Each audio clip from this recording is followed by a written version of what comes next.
In the summer of 1938, a man named Hugh Lord stood on the porch of his home in St. Thomas, Nevada, and watched the water come for the last time. He had lived in this house for years. He'd raised a family here, walked these streets, knew every neighbor by name. And now, as Lake Mead, the massive new reservoir created by Hoover Dam, crept closer day by day, Hugh Lord made a choice that would become local legend. Rather than leave quietly, he set his own house on fire and rode away from the flames, watching his home burn as the rising water reached its foundation. He was the last resident of St. Thomas to leave. Within days, the town he'd spent his life in disappeared completely beneath the surface of the lake. But here's what most people don't know. St. Thomas didn't stay buried. Founded in 1865 by Mormon settlers who believed they were establishing a community in Arizona territory, they were wrong. It was actually Nevada, a surveying error that wouldn't be corrected for years. St. Thomas grew into a real town. By the 1930s, it had a school, a hotel, an ice cream parlor, and roads connecting it to the wider world. Around 500 people called it home. Then came Hoover Dam. Completed in 1936, it created Lake Mead, and the rising water swallowed everything in the valley below, including St. Thomas. The federal government paid residents for their land, but many, like Hugh Lord, watched their entire world vanish underwater. For 7 years, St. Thomas existed only in memory, a ghost town at the bottom of a lake, completely invisible. Then in 1945, something happened that nobody expected. A drought caused Lake Mead's water level to drop low enough that the ruins of St. Thomas broke the surface for the first time since the flooding. Foundations. Walls. The outline of streets. Crowds came, including people who had once lived there, walking through the ruins of their former town and recognizing chimneys and doorframes that hadn't seen daylight in years. But the water came back. And St. Thomas disappeared again. This pattern, submersion, exposure, submersion, would repeat itself for the next 80 years, turning St. Thomas into something rare in American history. A town that drowned and resurfaced again and again, depending on how much snow fell in the Rocky Mountains and how much water flowed into Lake Mead. Most people think that's where the story ends. A flooded town, a drought, a ghostly return. But that's only part of what the water buried. Because St. Thomas wasn't the only thing Lake Mead swallowed in the 1930s. Just a few miles away lay the remains of something far older, the traces of an ancient community that had lived in this valley more than 1,000 years before Hugh Lord ever stood on that porch, watching the water rise. And as strange as it sounds, the story of that lost community became tied forever to the story of St. Thomas. Because when the lake drops, it doesn't always give back the same things. Sometimes it reveals pieces of a past that was already ancient when St. Thomas was founded. And that story begins several years before Hugh Lord ever struck a match. 3 years before Hugh Lord ever struck a match. A different race against the water was already underway, about 8 miles from where his house would later burn. In 1924, a Nevada schoolteacher named Faye Perkins was exploring the desert near the Muddy River when she came across pottery fragments and the remains of ancient adobe walls rising from the ground. Curious about what she had found, she began investigating on her own. The more she uncovered, the more convinced she became that this place was important. Perkins wrote letters to the Smithsonian Institution, hoping experts would come examine the site. Eventually they did. And what they found was far bigger than anyone expected. The remains belonged to a major ancient settlement occupied for centuries. Archaeologists determined that people had lived here from roughly 300 AD to 1150 AD. They built multi-room structures, developed irrigation systems to farm in the desert, and maintained trade networks that stretched hundreds of miles across the southwest. Artifacts recovered from the area included seashells from coastal regions and materials that had traveled great distances before arriving in this valley. The site became known as the Lost City. By the early 1930s, archaeologists working through New Deal programs began one of the largest archaeological projects Nevada had ever seen. Hundreds of workers carefully excavated structures, recovered artifacts, and documented evidence of a thriving community that had existed long before European settlement reached the region. But there was a problem. While archaeologists were uncovering the past, engineers were building the future. Just downstream, construction crews were completing Hoover Dam. Everyone involved understood what that meant. Once the dam was finished, the waters of Lake Mead would begin rising, and much of the lost city would end up underwater. Suddenly, the excavation became a race against time. Researchers worked as quickly as possible between 1933 and 1938, documenting structures, recovering pottery and tools, and preserving whatever they could before the reservoir reached the site. Many of the artifacts they saved eventually became part of the collection housed at the Lost City Museum in Overton, Nevada, where they remain today. But despite years of work, archaeologists couldn't excavate everything. Large portions of the settlement remained untouched when the water arrived.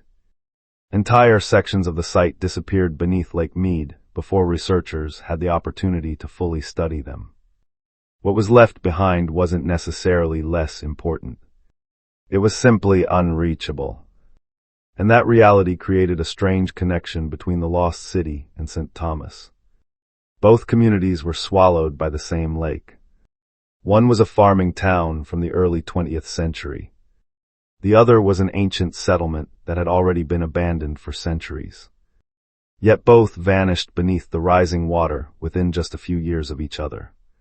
For decades, they remained hidden together beneath the surface. Most visitors who came to Lake Mead never realized that beneath the water lay more than one lost community. They knew about the ghost town of St. Thomas. Few knew that an unfinished archaeological story was resting nearby. And every time drought lowered the lake, researchers wondered the same thing. Had the water uncovered something that earlier generations never had the chance to see? As the decades passed, that question became more important. Because Lake Mead was beginning to change in ways nobody had anticipated. And the next major drop in water levels would expose far more than anyone expected. By the early 1980s, Lake Mead had been full or close to it for decades. St. Thomas had slipped beneath the surface again after its brief reappearance in 1945, and most people who hadn't lived there had largely forgotten it existed at all. The nature reminded everyone how quickly things could change. In 1983, unusually heavy snowmelt filled the Colorado River system beyond expectations. Lake Mead rose dramatically, and for the first time since Hoover Dam was completed, water poured through the dam's spillways. The flow was so powerful that it damaged portions of the spillway tunnels themselves. It was a reminder that Lake Mead was never truly stable. The lake could rise rapidly, and it could fall just as dramatically. That reality became even more apparent in the years that followed. By 2002, declining snowpack across the Rocky Mountains helped push Lake Mead into what would become one of the most significant drought periods in its history. Water levels began dropping year after year, exposing more shoreline than most people had ever seen. And once again, St. Thomas emerged from the water. This time, things were different. The town didn't reappear for just a brief period. It remained exposed for years. Visitors walked the old streets, photographers documented the ruins, descendants of former residents traveled to see the place their parents and grandparents had described for decades. Among them were relatives of Hugh Lord, standing on the same ground where he had once watched the water approach and made the decision that turned him into local legend. For many families, it was an emotional experience.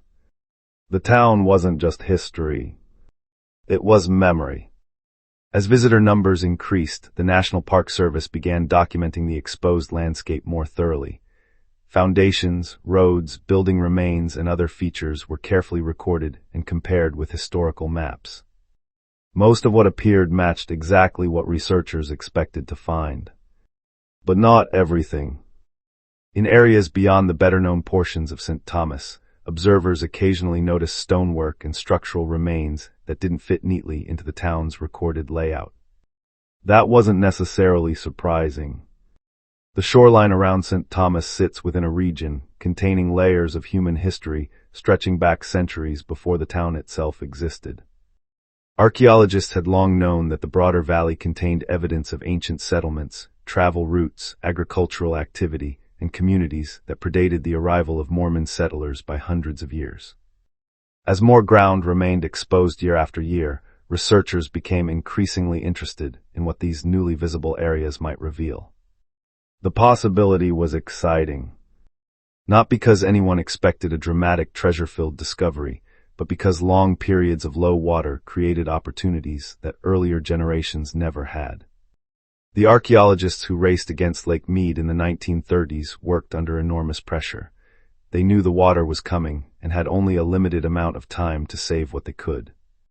Modern researchers suddenly had something their predecessors lacked: time. For the first time since Hoover Dam transformed the valley, archaeologists could spend years observing some of these exposed areas instead of weeks or months. And that raised an intriguing possibility. What if some of the places left unexplored in the 1930s were becoming accessible again?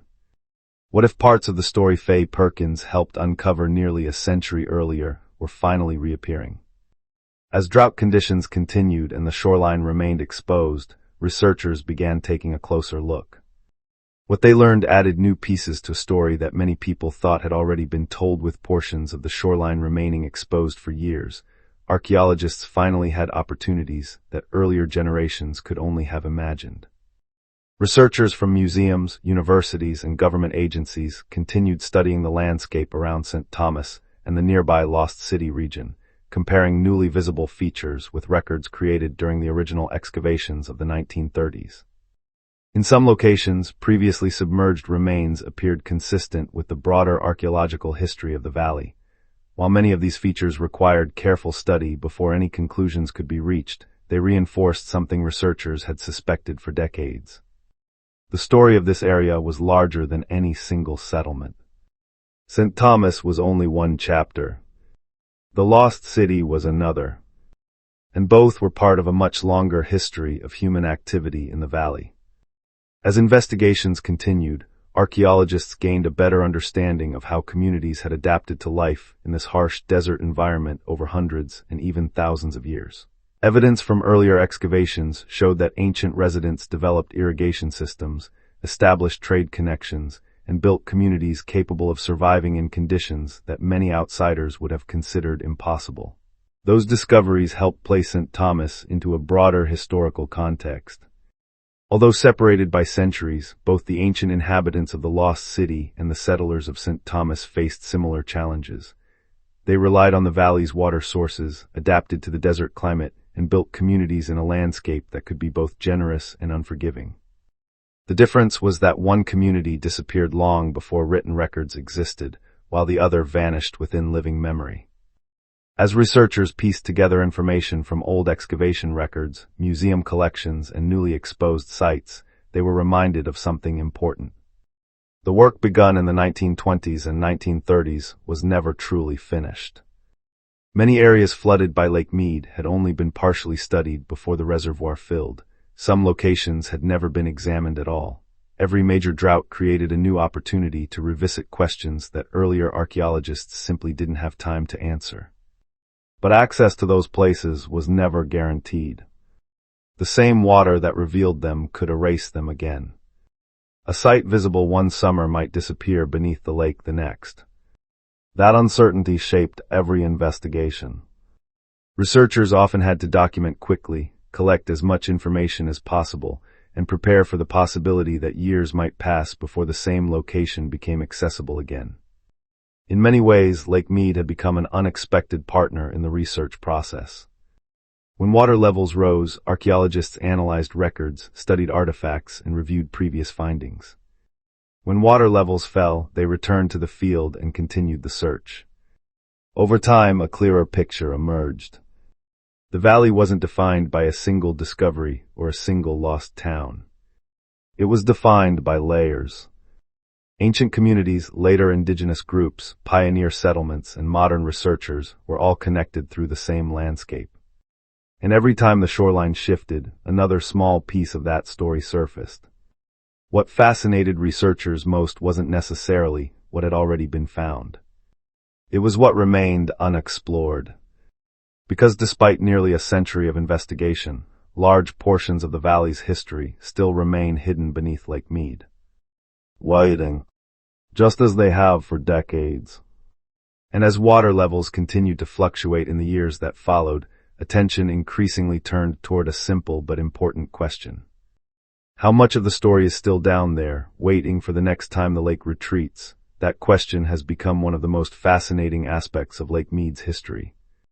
Most reservoirs simply cover what was there before. Once the water rises, the story is effectively over. Lake Mead is different. For nearly 90 years, the lake has repeatedly revealed pieces of the past that many people assumed were gone forever. Droughts expose roads, foundations, walls, irrigation features, and archaeological sites. Then changing conditions send them underwater again. The cycle repeats. And with each cycle, researchers learn a little more.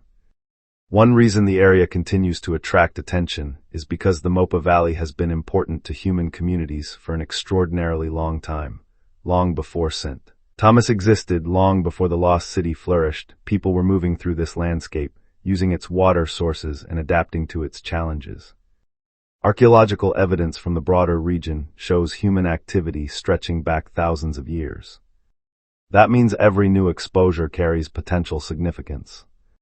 A section of shoreline that appears unremarkable at first glance could contain clues about a farming community from centuries ago. Another area might preserve evidence connected to much older periods of human occupation. For researchers, patience is essential. Archaeology rarely works like the movies. Major discoveries are seldom made overnight. More often, understanding develops piece by piece. A foundation compared with an old survey map, an artifact linked to a museum collection, a newly exposed feature examined alongside records created decades earlier. The story of Lake Mead has unfolded in much the same way. Each generation inherits information gathered by the one before it. Faye Perkins passed her observations to professional archaeologists. The excavation teams of the 1930s preserved artifacts and records for future researchers. Modern archaeologists continue building upon that foundation whenever changing water levels provide the opportunity.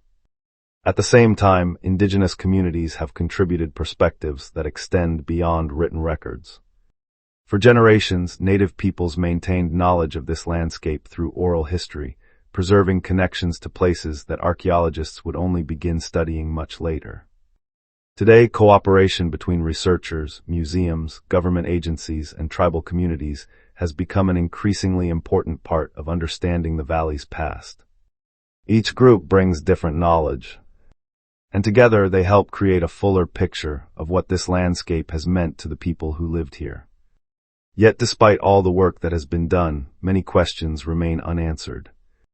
Researchers know far more about the region today than they did in 1924, when Faye Perkins first noticed pottery fragments in the desert.